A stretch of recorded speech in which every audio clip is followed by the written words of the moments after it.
Hello, and welcome to another episode of Time of Reckoning. In today's episode, I will take a little time out to look at this age old concept of human habits as it relates to their belief systems. Innately, humans always have the habit of believing in something or someone that's higher than themselves. As long as there has been human being, there is always a belief in someone or something else other than themselves. That is why, for example, we have the Bible. That is why we have religions. That is why we have prophets, priests, and so on and so forth. The Bible, as a book, is filled with repeated warning of a cataclysmic end of the world society as it is known. As a consequence of that, human beings have always find it necessary to be warning people about this impending day, and it always finds some kind of appetite in people. It's appetizing. People are easily swayed. Once they're told about a threat to their lives, of course, they become very concerned. And if they're told that this threat is coming from this central super figure, God, it's even more horrifying. Hence, people are always predicting, for example, the end of the world. There are persons who put specific dates on it. There are persons who feel that they have authority under God to make specific pronouncements on specific things, whether temporal things or the thing is spiritual. And so sometimes these folks can be led to great disappointment. Of course, we still remember fresh in our mind in South America, Guyana, the story of Jim Jones. There were those persons who sincerely devote themselves to what they thought was the service of God, but of course it led to their demise. Then in Waco, Texas, we also remember David Koresh. You remember him? A similar fate to those who follow him. And so this whole question of belief is not to be taken for granted. Whether the belief is expressed in the Bible or outside the Bible. Because of the way the Bible was written, just about anyone can take hold of it, make pronouncements, project themselves as someone special, and whether they are true or false is anyone's guess. In fact, the story of the Bible writers themselves sometimes can be very interesting. We learn, for example, about the prophet Jeremiah. He is one of those persons in ancient times who claimed to have a special relationship with God, a man who claimed that God has spoken to him and told him things, hence the book of Jeremiah. And while we might read that book with excitement, sometimes we pay very little attention to some things there that are significant. I draw your attention this time to chapter 20 of the book of Jeremiah, chapter 20 and verse 7, where the prophet Jeremiah has said to this God whom he claimed was behind the things he was being told to write, all his pronouncements. He said that God fooled him. Yes, he said, God, you fooled me, and I am deceived. And now everybody is laughing at me. Now that's a man who is being looked upon as a true prophet, an inspired man. He said, God fooled him. It begs the question whether or not God is really in the habit of fooling people, you know? So when people tell you that the world is coming to an end at a specific date and it didn't happen, is it that God changed his mind and maybe fooled those people? And we have to ask ourselves, are we being fooled today by the things we're being told? Is fooling someone compatible with the personality of God? Why would God fool somebody? You know? And if someone fool you, we know a saying, and just about everywhere it is repeated in slightly different versions, but it can be called a universal axiom. Fool me once, you can't fool me twice. So again, I ask, is God in the business of fooling people? I still remember very fresh in my mind, just over a decade ago, when the then Prime Minister of Barbados was terminally ill, a very prominent religious leader here on the island of Barbados prophesied that God told him that the Prime Minister would get better. He did. I am wondering if, like Jeremiah, God fooled him and through him also fool all those persons who believe that this man of God must hear from God why he said what he said. Did God really tell him that and change his mind along the way and did not tell him? Did God fool him? Almost simultaneously with him saying that, there was another lady who dubbed herself apostle, who said the Holy Spirit told her that the Prime Minister would get better and would fulfill his mandate, would serve out his 5-year term. The man died. So, like Jeremiah, did God fool her too? And that is just a few examples. Now, in this COVID 19 era, in this global pandemic of COVID 19, coronavirus,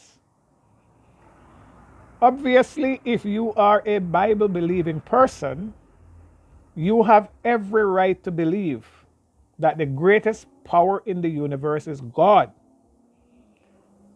and that there is a Holy Spirit that He uses that is the most powerful force in the universe. So, what would the coronavirus to Holy Spirit? The house of God should not have to be locked down because of any virus. And there is Holy Spirit and there is angelic protection and guarding of these places. But guess what? There are those who seems to know that those things are just superficial and they don't work. So they quickly close the churches down. But there are those who take it more seriously and believe they should defy, you know, practical instructions and they should continue to meet. In the northern part of the island of Barbados is a typical case in point where there is a fiery minister who felt that COVID 19 can't come close to his church. And so he managed to convince his church that it's okay to come to church, leave the protocol outside because once you come into this place, coronavirus cannot enter here. Needless to say, not only that, but this gentleman was very disrespectful of government officials, including the Prime Minister. He was struck with coronavirus, and his church was decimated by coronavirus. Again, you can hardly blame him for believing what he think was right. Because if you read the Bible, you would almost feel that he's a man of faith. But the question is, do these things work? Are they only superficial? You know? So now the authorities has clearly let him know that church has to remain closed until all protocols are in place for safe reopening. I recall a story out of Jamaica as well, in the parish of Portland, Jamaica, that there was a minister, similarly, very emboldened by Holy Spirit, he said, that coronavirus can't touch him, can't touch his church. He is now long dead. The virus killed him. And these stories can be repeated from one country to the next. The question is, these people who are speaking under authority of Holy Spirit, are they being fooled? And if so, who are fooling them? The prophet Jeremiah, who claimed that he was being so directed by the same force, he admitted, God, you fool me, he said. Whether his pronouncement of being fooled is true or untrue, I don't know. But this idea where men who are supposed to be men of God, who are supposed to be people endowed, emboldened, empowered by this divine inspiration, there are things that they say that cause you to wonder. If we fast forward to the first century with the man Jesus, he needs no introduction. The world that embraces the Christian faith know who this man is. But when it was time for his execution, this man Jesus, it is recorded in the Bible, that he called out to God and he said something like, Eli, Eli, lama sabachthani, which is interpreted to mean, my God, why have you forsaken me? So here is a man who is either God in the flesh or God's son,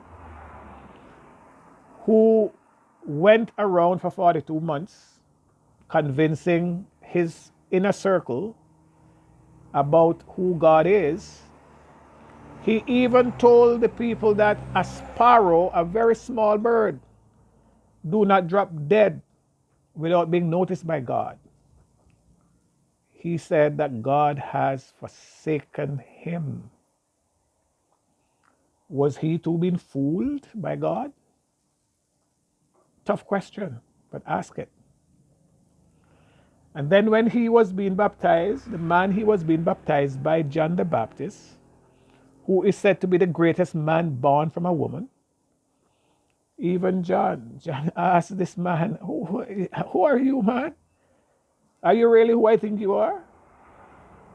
Is John being fooled?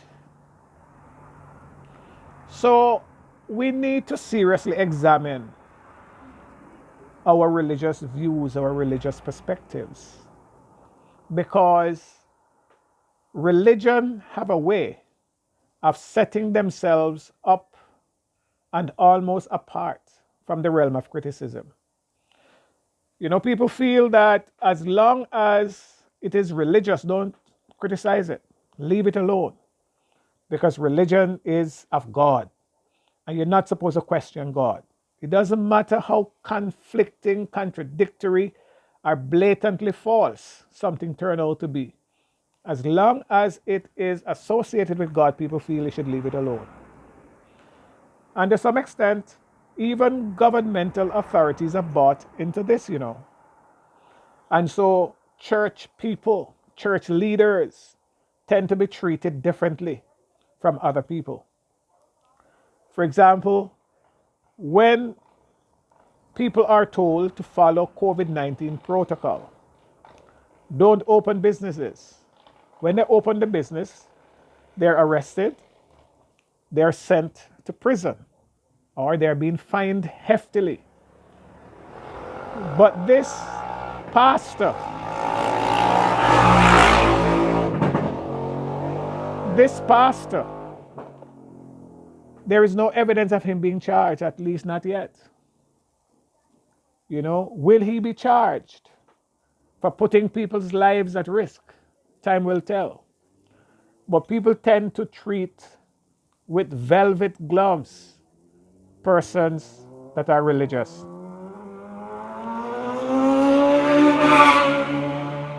And so we have to seriously take another look at this whole matter of religion, religious involvement. We need to start asking the hard question.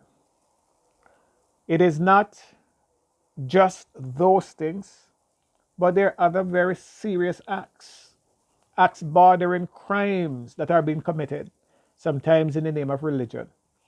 And people refuse to take a stand on these matters because of their fear that they might be offending God. So I hope this provokes some discourse. And we need to start asking the hard question religiously. Don't be afraid of the Bible. Don't be afraid. You need to critique it like you would any other writing. Don't be afraid to ask a tough question as it relates to God and things divine.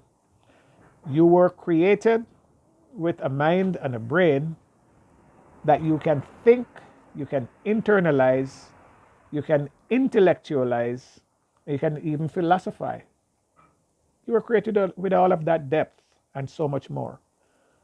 So don't join the group of those who quake in fear that you're not to ask difficult questions.